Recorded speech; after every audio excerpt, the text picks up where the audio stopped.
अनुभव हा म्हणून सगळ्यात चांगल्या लोकांनी एकत्र येण्याचं आवाहन ताईंनी केलेलं आहे। मी जसं आता म्हटलं की सकाळी सगळे तुम्हाला पहिलेच सांगितलं का ही लढाई मुद्द्याची आहे, ही राजकीय लढाई नाही आहे। मुद्दे महत्त्वाचे आहे, राज्यातले काही महत्त्वाचे मुद्दे आहे, त्या मुद्द्यावर चर्चा होणं फार गरजेचं आहे।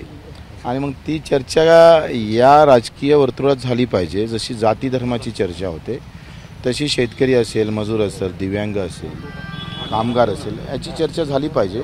तो एक प्रामाणिक प्रयत्न मी करतोय।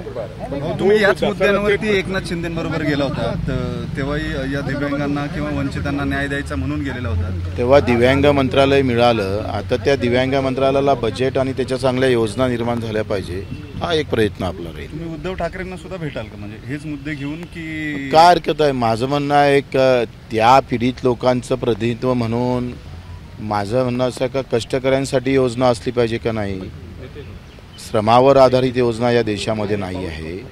अडचणीत असणाऱ्या लोकांसाठी विशेष योजना असल्या पाहिजे, यासाठी सगळ्यांना भेटू ना। म्हणजे महायुतीच्या सरकारच्या कारभारावरती तुम्ही समाधानी आहात काय? प्रश्न समाधानी असमाधानीचा नाही आहे, लक्षात घ्या। आम्ही आत्ता हे सगळे मुद्दे सरकारसमोर ठेवले, त्यांनी नाही केले तर आम्ही सांगितलं ना, त्यांनी आमचे मुद्दे 17 मुद्दे जर मंजूर केले तर आम्ही त्यांचं कार्यकर्ता म्हणून काम करू, नाही केले तर आवाज उठू। पण जेमतेम 2 महिने आता तुमच्या हातात राहिले सरकार म्हणून, महायुतीचं सरकार काय होऊ शकतं? काय होऊ शकतंय तुम्ही सांगा? एका 15 दिवसात जर लाडकी बहीण आली तर या 2 महिन्यात हे मुद्दे सॉल्व्ह व्हायला काय जातंय?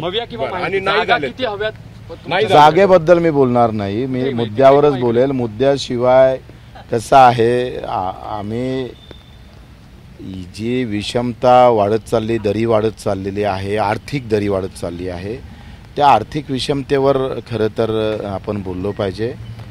जातीयवाद निर्माण करणे, धर्मवाद निर्माण करून राजकारण करणे, याला खऱ्या अर्थानं ठोस मारायची आहे, याला घालायचं आहे।